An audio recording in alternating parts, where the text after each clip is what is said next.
Hey, welcome back to Milton Daily Homes. Chuck here. And if you're coming to Milton, I know the weather's not bad. 7 days a week we do a tour of homes, and so you'd come. It's usually done in about 2 hours. Introduce you to some neighborhoods and different styles of homes, because things really do look different in person. And it's not for the purpose of finding the perfect home. It's for education, much like the buyer class. So you are not a shopper. You are just a browser, okay? So you're just looking around, leave the checkbook at home. That's the purpose of the tour. It's a more focused and much more informative way to just kind of introduce yourself versus just driving around and looking at random open houses without any context. So let's get started. We have 9 listings for the day. And if you want to come on a tour of homes, the link is just over there. Maple 411. As soon as you see anything in Maple or Bristol on Main with fourth floor, it usually means you've got the nice high ceilings, and you can see that there's a bit of a kind of a parallax effect there. But if you know about it, I think having a shot this side and showing some kind of vertical height like this, that's good. I think that shows the height of the condo really nicely. Maybe even have to buy a painting or a photo to put up there to just give people a sense of the size. I've seen this floor plan before where they did a nice fireplace, and they had a whole stone kind of thing built up. Looked really good. There are many kisses of death in real estate, but one of them is to have a cluttered kitchen. We talked about a cluttered bathroom before. Get stuff off the top of the cabinets. It's a killer. It never looks good in listing photos. I don't know where the door went, but I would suggest putting the door back on. Even the TV. I mean, it's not essential to your life. If it's not, get rid of it. No more than 3 things on the counter at the most. And there's, I mean, really, if you look around here, there's a lot more than 3 things. And I think it interferes with someone's ability to really, decide if they like that kitchen or not. They'll skip past, say, hey, it looks small or something like that. Okay, so there you go. 2-bedroom, 2-washroom, Windsor model. We had a couple of them sell last year, kind of $330,000, $340,000. So new year, $359,000, maybe. 803 Cabot Trail 510. It's on a wider, it says 76-foot front, but then it narrows in on the back. Anyway, the house itself, it was listed last year, didn't sell. I think it was at 525 or something like that. I don't know what this map means. It makes no sense, especially at the size and resolution of the map. There's some schools there. I mean, you're pretty close to the GO train, and anything in Dorset Park is going to have a pretty convenient spot. Anyway, the description kind of made me laugh. So if you look here, house fundamentals all updated. I don't know what that means, but waiting for you to decorate and renovate. So with no pictures in the listing, plus basically alluding to the fact that you're going to have to renovate, it needs a bit of work. And that was the impression from the last time photos were done when we saw it last year. So we have 2 models that have the same floor plan, Philbrook and Fourth Line. So this first one is at 549. We've talked strategically about how much better 550 is. Now, the square footage is 11 to 1,500. My understanding of this is that it's 15 or just a shade over that. So when you walk in, you've got a dining room off to the side. You come down the hallway here, and then you've got one open room with the kitchen on the back wall there. You've got California shutters. Everything looks nice in here. The color schemes, that's the front dining room. And I think when you do photos, it's nice when you can walk the photos through the same way someone would see the house, all first floor. Then you go upstairs and do the second floor.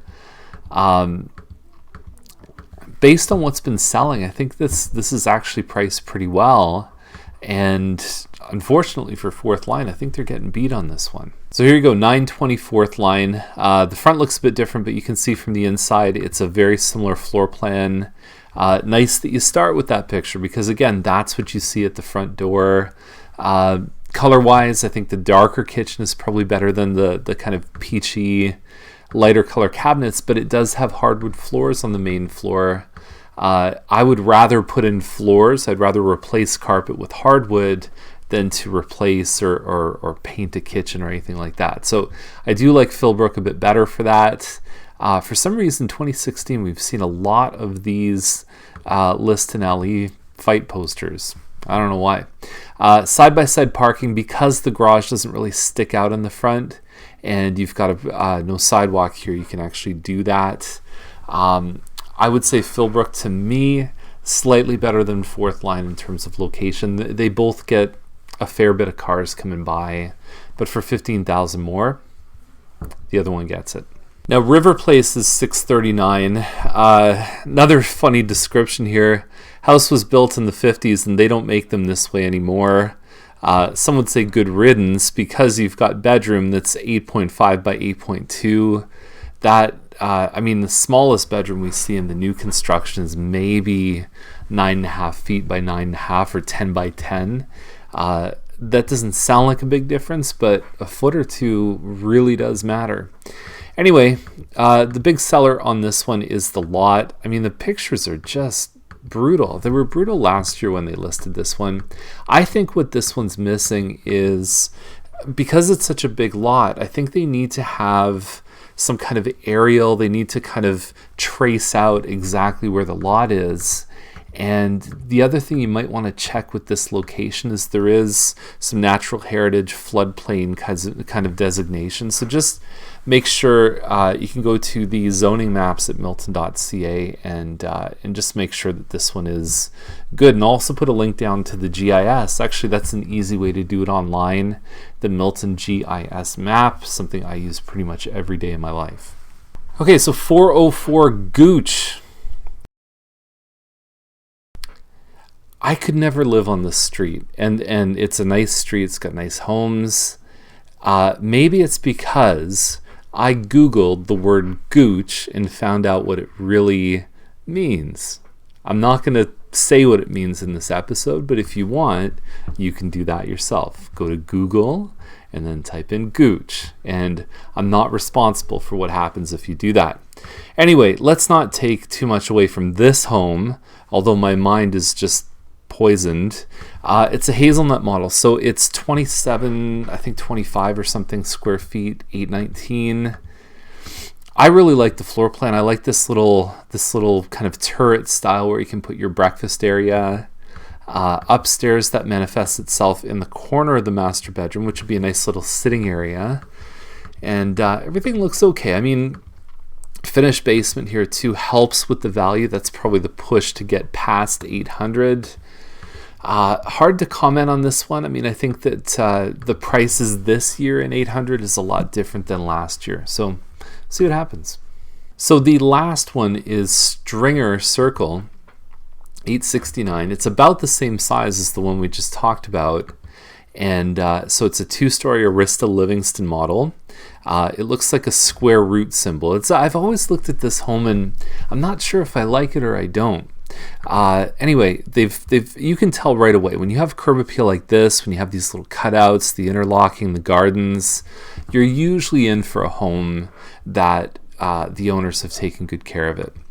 And so I've always liked the floor plan here. This is not the one with the loft upstairs. There's a version of the Livingston with a loft, kitchen, dark cabinets, everything else. But really what we're looking at, if you take a step back, is that we just saw one for the same size as this with a finished basement for $819. This one doesn't have a finished basement. So now they've got to make up all that ground basically on finishes, basically on improvements in this home. And it's lovely. I love the use of wallpaper here. It really looks nice. You've got the iron spindles, but I think a buyer is keeping score in their head about what they're actually getting. I would have taken some stuff out of this bathroom. To me, it looks like there's way too much stuff in there.